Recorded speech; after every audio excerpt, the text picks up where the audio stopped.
Bismillahirrahmanirrahim. Assalamualaikum warahmatullahi wabarakatuh. Alhamdulillahi rabbil alamin. Wassalatu wassalamu ala asyrafil anbiya'i wal mursalin wa ala alihi wa ashabihi wa man tabi'ahum bi ihsanin ila yaumiddin.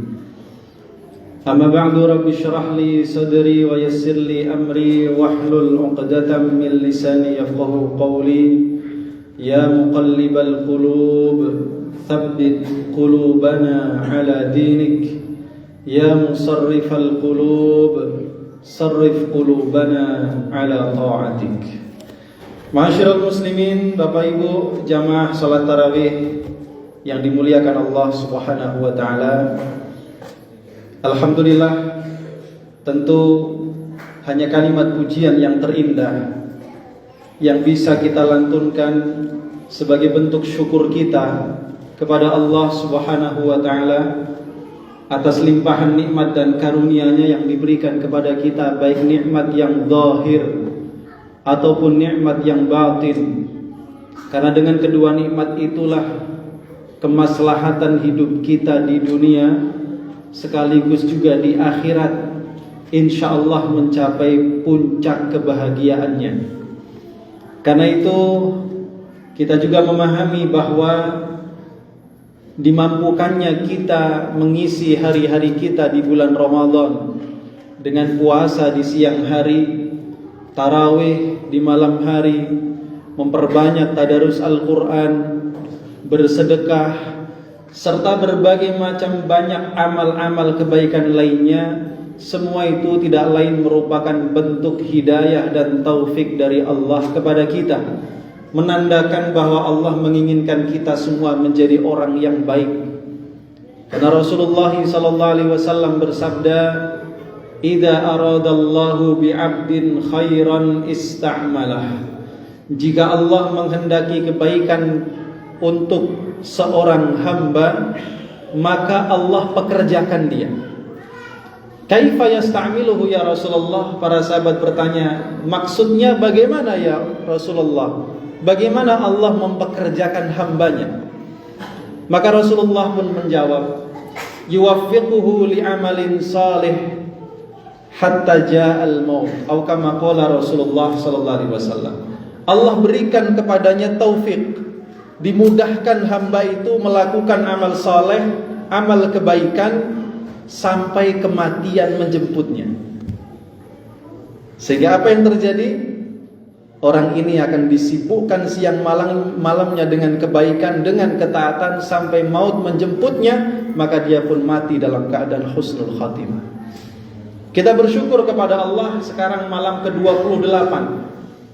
Satu sisi kita bersyukur bahagia karena mampu melewati Ramadan yang hanya ayyamam ma'dudat, hari-hari yang berbilang, bisa kita lalui dengan penuh ketaatan. Tapi di sisi lain hati kita merasakan kepedihan, karena bulan yang penuh rahmat, bulan yang diberkahi ini sebentar lagi, hanya dalam hitungan beberapa jam saja dia akan pergi meninggalkan kita.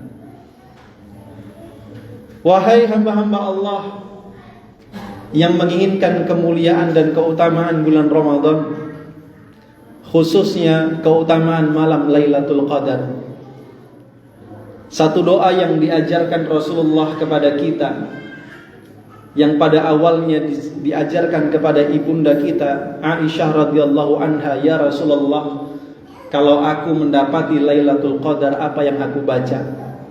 Maka Rasul pun mengatakan, Allahumma innaka afuwun tuhibbul afwa fa'fu anni. Ya Allah, sungguh Engkau zat yang maha pemaaf, Engkau mencintai sifat pemaaf, karena itu maafkanlah aku.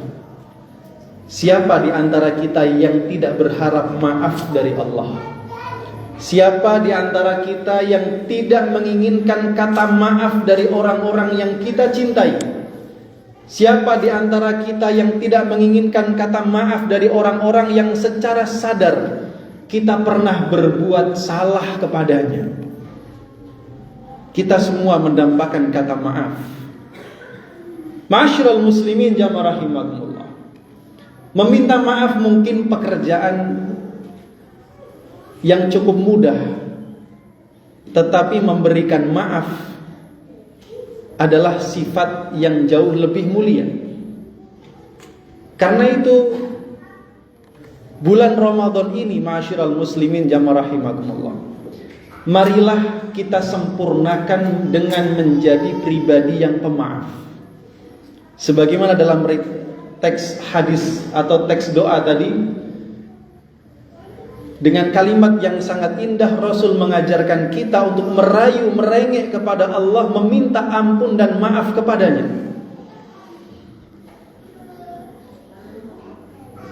Karena itu jamaah rahimakumullah, sebelum kita mendapatkan karunia yang sangat indah itu, alangkah baiknya kalau kita berusaha menjadi pribadi yang pemaaf. Rupanya dalam Al-Quran Allah subhanahu wa ta'ala menyebutkan dalam surah Al-A'raf ayat 43 bahwa salah satu di antara sifat ahli surga, Allah sebutkan, a'udzubillahi minasyaitonir rajim, wa naza'na ma fi sudurihim min ghillin tajri min tahtihimul anhar. Orang-orang beriman yang telah Allah masukkan ke dalam surga itu, kami cabut dari dalam hatinya penyakit ghil. Apa itu ghil? Ghil adalah dendam dan benci kepada sesama. Artinya orang yang masuk surga itu sifatnya adalah orang yang salamatus sadr, dadanya lapang, tidak menyimpan kebencian, tidak menyimpan dendam kepada siapapun. Dan rupa-rupanya ini merupakan satu amalan yang mulia. Sehingga ketika Rasulullah SAW ditanya, ya Rasulullah, ayyun nasi afdal, siapakah manusia yang paling utama? Maka beliau menjawab, kullu mahmumil qalbi saduqil lisan. Setiap orang yang mahmumul qalbi, dan seseorang yang perkataannya senantiasa jujur. Para sahabat bertanya, ya Rasul, kalau lisan yang jujur kami faham, tapi apa maksudnya mahmumul qalbi? Maka Rasul pun mengatakan, huwa taqiyun naqi, orang yang hatinya itu bertakwa, naqi, jernih, la itsma fihi, tidak ada dosa, wala baghya, tidak ada pembangkangan, kezaliman, wala ghilla, tidak ada dendam atau benci, wala hasad, tidak ada dengki. Inilah disebut afdalun nas, manusia yang paling afdal, yang paling utama. Dan rupanya ma'asyiral muslimin jamaah rahimakumullah, salah satu di antara sahabat yang Rasul sebutkan sebagai ahli surga dalam waktu 3 hari berturut-turut, dia bukan seseorang dengan qiyamul lail yang istimewa, bukan seseorang dengan puasa yang istimewa. Dia hanyalah manusia dengan ibadah yang sama seperti manusia pada umumnya. Hingga dia menyebutkan, hanya saja setiap kali sebelum saya tertidur, aku mengikhlaskan semua orang yang telah bersalah kepadaku pada hari tersebut, aku maafkan mereka semua. Ada juga seorang sahabat yang bernama Abu Damdam, seorang yang miskin. Dia selalu berdoa, ya Allah, aku orang miskin, tidak punya harta untuk aku sedekahkan kepada manusia, tapi aku rela mensedekahkan kehormatanku bagi mereka. Siapapun yang mencelaku, mencaciku, memfitnahku, aku anggap itu sesuatu yang halal dan aku maafkan. Maka Rasul pun mengatakan, kalau kalian mampu seperti Abu Damdam, lakukanlah. Seorang sahabat bernama Abu Dujanah, menjelang wafatnya, wajahnya terlihat terang dan sangat cerah. Sahabatnya pun bertanya, wahai Abu Dujanah, aku belum pernah melihat wajahmu secerah dan seindah ini. Apa yang engkau lakukan? Maka dia mengatakan, tidak ada di antara amalku yang aku andalkan di hadapan Allah kecuali 2. Yang pertama, aku tidak pernah berbicara kecuali hal yang bermanfaat. Yang kedua, hatiku telah aku lapangkan, aku ikhlaskan untuk seluruh kaum muslimin. Terakhir jamaah rahimakumullah, sahabat mulia Abu Bakar As-Siddiq radhiyallahu anhu. Siapa yang tak kenal Abu Bakar, manusia terbaik setelah Rasulullah sallallahu alaihi wasallam, satu di antara 10 orang yang dijanjikan surga, yang selalu mendampingi Rasul dalam suka maupun duka, bahkan mertuanya Rasulullah sallallahu alaihi wasallam. Ada satu momen di mana Abu Bakar ini sangat marah, yaitu ketika putrinya difitnah, Aisyah radhiyallahu anha difitnah berselingkuh. Naudzubillah min dzalik. Dengan salah satu sahabat Rasulullah sallallahu alaihi wasallam, hingga Rasul pun tak mampu membelanya. Wahyu ditahan oleh Allah 1 bulan. Kota Madinah geger. Hingga akhirnya Allah turunkan surah An-Nur ayat 11 sampai 20 yang menyatakan kesucian Aisyah dan kebebasannya dari segala macam tuduhan. Di antara orang-orang yang ikut-ikutan menyebarkan berita bohong adalah Mistah bin Utsatsah, sepupunya Abu Bakar As-Siddiq. Dia miskin dan keluarganya, dan selama hidupnya ditanggung nafkahnya oleh Abu Bakar. Kita bayangkan, bagaimana kalau kita di posisi Abu Bakar. Rumah tangga putri kita, yang mana menantunya adalah Rasulullah sallallahu alaihi wasallam, dirusak kehormatannya dengan difitnah sedemikian rupa. Padahal salah satu di antara mereka yang ikut-ikutan memfitnah adalah orang yang miskin yang selama ini hidupnya ditanggung Abu Bakar. Bagaimana perasaan Abu Bakar As-Siddiq? Saat diturunkan An-Nur ayat 11 sampai 20, Abu Bakar pun bersumpah, saya bersumpah mulai hari ini aku hentikan nafkahku kepada Mistah dan keluarga.